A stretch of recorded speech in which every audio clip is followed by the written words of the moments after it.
తెలంగాణ ప్రభుత్వం త్వరలో కొత్త రేషన్ కార్డులు హెల్త్ కార్డులు జారీ చేయబోతోంది. ఇందుకు సంబంధించిన విధి విధానాలు త్వరలో ఖరారు కాబోతున్నాయి. కేబినెట్ సబ్ కమిటీ దీనికి సంబంధించి చర్చించింది. ఇక దాంతో పాటు ఎస్సీ వర్గీకరణ అంశానికి సంబంధించి కూడా ఉత్తమ్ నేతృత్వంలోని 2 కేబినెట్ సబ్ కమిటీలు ఇవాళ సుదీర్ఘంగా చర్చించాయి.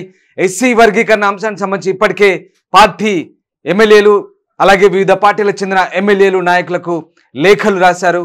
సుప్రీంకోర్టు తీర్పు తీసుకోవాల్సిన అంశాలకు చర్యలకు సంబంధించి ఇప్పటికే ఈ కేబినెట్ సబ్ కమిటీలో చర్చించారు. ఈ నేపథ్యంలో అటు రేషన్ కార్డులు హెల్త్ కార్డులతో పాటు ఎస్సీ వర్గీకరణ అంశానికి సంబంధించిన 2 కేబినెట్ సబ్ కమిటీలు భేటీ ఇవాళ కీలక నిర్ణయం తీసుకోబోతున్నాయి. దీంతో తెలంగాణలో త్వరలో కొత్త హెల్త్ కార్డులు రేషన్ కార్డులు రాబోతున్నాయి. దాంతోపాటు ఎస్సీ వర్గీకరణ అంశం కూడా ముందడుగు పడబోతుంది. ఇక దీనికి సంబంధించిన పూర్తి సమాచారాన్ని మా ప్రతినిధి శ్రీనివాస్ అందిస్తారు. ఎస్ రామ్దాస్, ఖచ్చితంగా అంటే తెలంగాణ రాష్ట్రానికి సంబంధించినటువంటి విషయంలో లక్షలాది మంది కొత్త రేషన్ కార్డుల కోసం ఎదురు చూస్తున్నటువంటి మాట వాస్తవమే. ఎందుకంటే గత ప్రభుత్వానికి సంబంధించినటువంటి విషయంలో చాలా వరకు కొత్త రేషన్ కార్డుల విడుదలలో జాప్యం అయితే నెలకొందని చెప్పుకోవచ్చు. కొత్తగా పెండ్లైనటువంటి వారు, ఆ తర్వాత కుటుంబాలుగా ఉమ్మడి కుటుంబాలుగా ఉండి విడిపోయినటువంటి వారు, పలువురికి సంబంధించినటువంటి విషయంలో రేషన్ కార్డులు అయితే జాప్యం జరిగినటువంటి మాట వాస్తవమే. లక్షలాది రేషన్ కార్డులకు ఇప్పటి వరకు అయితే ఒకంతకు లక్షలాది రేషన్ కార్డుల కోసం ఎదురు చూస్తున్నటువంటి లక్షలాది కుటుంబాలను అయితే మనం చూస్తూ ఉన్నాం. మొన్నటికి మొన్న రుణమాఫీకి సంబంధించినటువంటి విషయంలో కూడా రేషన్ కార్డు కొర్రీ అనేది ఒకటి ఇబ్బంది పెట్టినటువంటి పరిస్థితిని మనం చూసాం. రైతులు ప్రధానంగా రేషన్ కార్డుల విషయంలో ఇబ్బంది పడ్డటువంటి సందర్భాన్ని మనం చూసాం.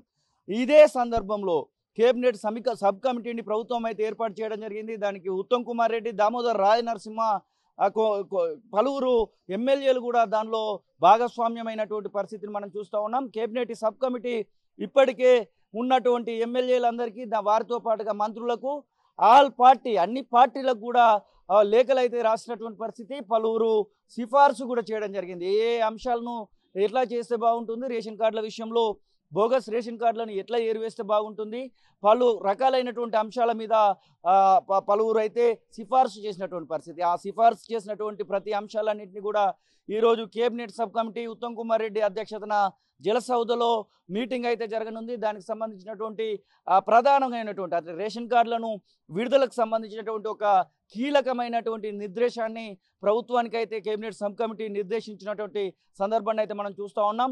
లక్షలాది మంది ఎదురు చూస్తున్నటువంటి రేషన్ కార్డుల సమస్యను, అలాగే హెల్త్ కార్డులకు సంబంధించినటువంటి సమస్యకైతే కొంతమేరకు ముందడుగు పడడానికి అయితే అవకాశం అయితే కనబడతా ఉంది.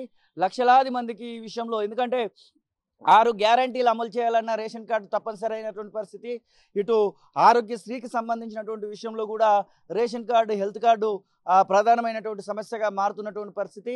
ఇంకేదైనా ప్రభుత్వానికి సంబంధించినటువంటి లబ్ధిదారులుగా ఉండి కూడా ఆ లబ్ధిని పొందకపోతున్నటువంటి వారు లక్షల్లో ఉన్నారు. కాబట్టి వారందరికీ కూడా న్యాయం చేకూర్చే విధంగా కాంగ్రెస్ ప్రభుత్వం ఖచ్చితంగా రేషన్ కార్డులకు ఇచ్చేటువంటి ఒక ప్రయత్నం అయితే చేస్తుందనే చెప్పుకోవచ్చు. అందులో భాగంగానే కేబినెట్ సబ్ కమిటీ పలు తీర్మానాలను కూడా ఈరోజు చేసి ప్రభుత్వానికి విన్నవించేటువంటి అంశం అయితే మనకు కనబడుతుంది. దీంతో పాటుగా ఎస్సీ వర్గీకరణకు సంబంధించినటువంటి విషయంలో సుప్రీంకోర్టు ఇచ్చినటువంటి గైడ్లైన్స్ను పాటిస్తూ ఎట్లా చేస్తే బాగుంటుంది, తెలంగాణ రాష్ట్రంలో ఎలాంటి విధి విధానాలు పాటిస్తే బాగుంటుంది, వీటన్నింటిపైన కూడా ఉత్తమ్ కుమార్ రెడ్డి అధ్యక్షతనే మరొక సబ్ కమిటీ భేటీ కూడా జరగనున్నటువంటి పరిస్థితిని అయితే చూస్తూ ఉన్నాం.